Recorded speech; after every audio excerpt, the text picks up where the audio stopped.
Vamos a considerar nosotros este triángulo, ¿no? El cual tiene vértices A, B y C.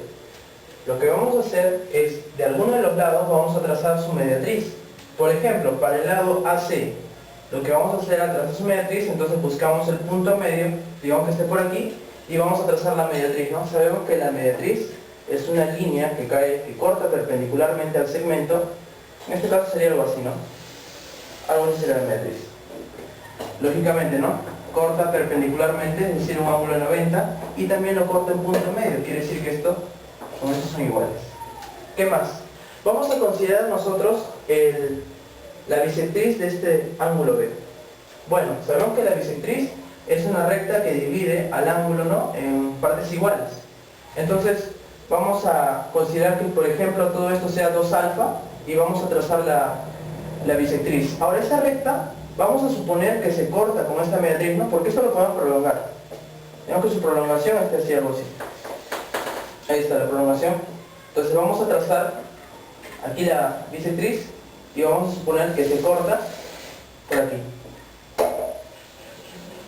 Entonces, como esta es bisectriz, entonces estos ángulos serían iguales. Por ejemplo, tenemos aquí alfa y aquí alfa. Esto por ser bisectriz. Y supongamos que está cortando aquí en el punto, bueno, este punto llamémosle por ejemplo Q. Supongamos que corta la mediatriz en el punto Q. Bueno, esa mediatriz, para ser un poco más específico, démosle nombres, ¿no? Aquí, por ejemplo, M y aquí N. Entonces, ahora lo siguiente, ¿no? ¿Qué es lo que vamos a hacer? Si nosotros usamos la propiedad, ¿no?, el teorema de la mediatriz, sabemos nosotros que, como esta es altura, ¿no?, una perpendicular, punto medio, ¿qué pasaría si nosotros trazamos este segmento? Hasta el punto de aquí. De aquí hasta aquí. Si trazamos este segmento, estaría así, y trazamos este otro, de aquí. Nosotros sabemos que por el teorema de la mediatriz, esos dos segmentos tendrían que ser iguales. Puesto que esto sería, ¿no?, el triángulo de aquí, ¿no?, el triángulo AQC vendría a ser un triángulo el cual tiene, ¿no?, la altura que justamente cae al punto medio. Es decir, esta sería su mediatriz, ¿no? Y sabemos que cuando la mediatriz, ¿no?, precisamente sale desde el vértice, entonces el triángulo es isósceles. Es decir, este triángulo es isósceles. Y para afianzar eso, vamos a colocar, por ejemplo, aquí, ¿no?, algo que lo distinga. Por ejemplo, esto. Este lado es igual a este lado. Más aún, coloquemos, por ejemplo, aquí, ¿no?, ángulo, ¿no? Por ejemplo, aquí pongamos θ. Al ser isósceles, esto va a ser θ. Ahora, como la intención es ver que el triángulo sea isósceles, entonces es buscar que este ángulo de aquí y este ángulo de acá sean iguales. Es decir, como esto ya es θ, entonces lo que falta aquí tendría que ser igual a lo que falta aquí, porque esto también ya es θ. Para que sea isósceles, este ángulo con este ángulo deben ser iguales. Es decir, tengo que ver estos dos cómo son, ¿no? Entonces lo que voy a hacer aquí es utilizar el teorema de la bisectriz, ¿no? Miren aquí, tengo una bisectriz de este punto. ¿Qué pasaría si yo trazo esta línea, ¿no? Por ejemplo, así. Voy a poner otro color. Una perpendicular así. De esta forma. Una perpendicular. Y de aquí así, hacia allá. Sabemos que por el teorema de la bisectriz también, sabemos que ¿qué es lo que ocurre con estos segmentos? ¿Qué es lo que ocurre con estos segmentos? Miren, es una bisectriz y del punto estoy trazando perpendicular, perpendicular. Sabemos que esos dos puntos, estos segmentos, perdón, son iguales. Si le ponemos aquí una bolita, por ejemplo, aquí también me dirá lo mismo. Entonces son iguales. ¿Se dan cuenta? ¿Eso qué hace? Miren este triángulo de aquí con este triángulo de acá. Lo voy a sombrear en este caso para poder afianzar más.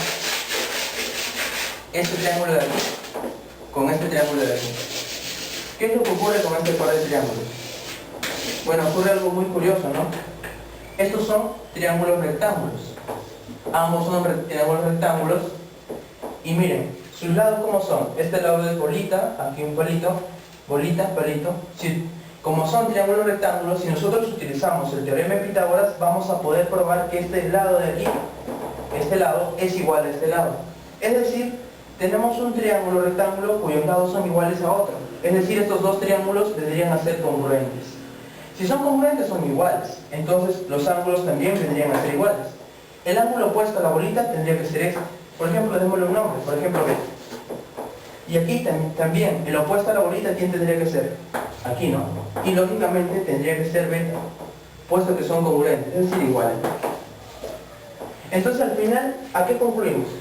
Que la medida del ángulo A, ¿cuánto es? La medida del ángulo A vendría a ser igual a ¿cuánto? Beta más zeta. Y la medida del ángulo C, ¿cuánto valdría? La medida del ángulo C vendría a ser ¿cuánto? Beta más zeta. Estos dos son iguales. Entonces, ¿qué ocurre? Que la medida del ángulo A es la medida del ángulo C. Es decir, este ángulo es igual a este ángulo. Por lo tanto, este triángulo vendría a ser un triángulo isósceles, ¿no? Entonces digo, por lo tanto, el triángulo, en este caso, el triángulo ABC es isósceles.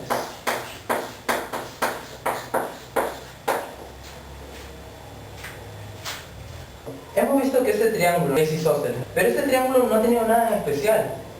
Si ustedes vuelven a repetir el video y lo ven, se darán cuenta que lo único que hice fue considerar la mediatriz de un segmento, intersectarlo con la bisectriz y luego de eso deduje que el triángulo es isósceles. Pero eso en realidad no ocurre, puesto que si no estaría yo concluyendo que todo triángulo es isósceles.